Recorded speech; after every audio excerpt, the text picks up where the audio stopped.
A hydrogen atom initially in ground state is excited by absorbing a photon of wavelength 980 angstrom. The radius of the atom in excited state in terms of Bohr radius will be. So let us make you understand the diagram. Suppose this is in ground state. So ground state means N1 is going to be 1 only, right? Now it achieves some amount of energy, let's say amount of energy, let's say E lambda, and it reaches in an excited state which is say N. Okay, let's say it reaches in nth excited state.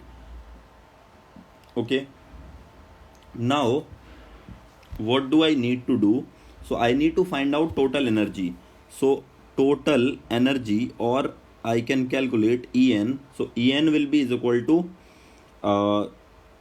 E in ground state plus energy absorbed by wavelength, right? So this can be written as En is equal to energy in ground state is of course 13.6 upon N1 square plus this energy, say this is delta E. So delta E, we know that is going to be 12,500 divided by lambda. So if you put the value, because this is an electron volt, so 12,500 electron volts divided by the wavelength which is given to be 980 angstrom, right? So directly we get this answer in electron volts. So if I solve this thing, this is cancelled out. So this will be equal to 12.75 electron volts approximately. Now if I put this value here, this will be delta E. So now En is going to be minus 13.6 upon N1 square.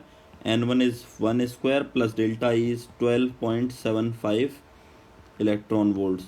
This is going to be the total energy. So this is finally minus 13.6 plus 12.75 electron volts, and which is En is equal to, finally this will be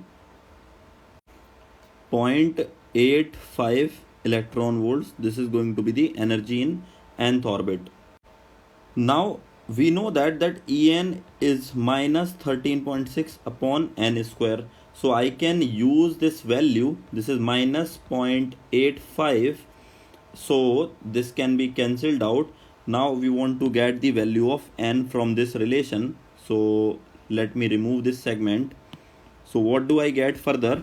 So I get 13 n square is equal to 13.6 divided by 0.85. That gives us 1360 divided by 85. So that will give us 16. So root of 16 means 4. So this is very important task. Finally we got the value of n. Now task is not yet completed. Now they are asking the radius in terms of Bohr radius. So Bohr radius is equal to A naught. Okay, and Rn is equal to A naught into n square by z. This is the general formula for radius. Now we know that n is equal to 4 and z is equal to 1. This combination we know that. So we can substitute the value. So that is going to be A naught into n square, which is 4 square divided by 1. So that is nothing else 16 A naught, which will be the value of Rn in nth orbit, right? So 16 A naught has to be the right choice. So only option number 4 satisfied that choice. So this should be the right answer. Okay.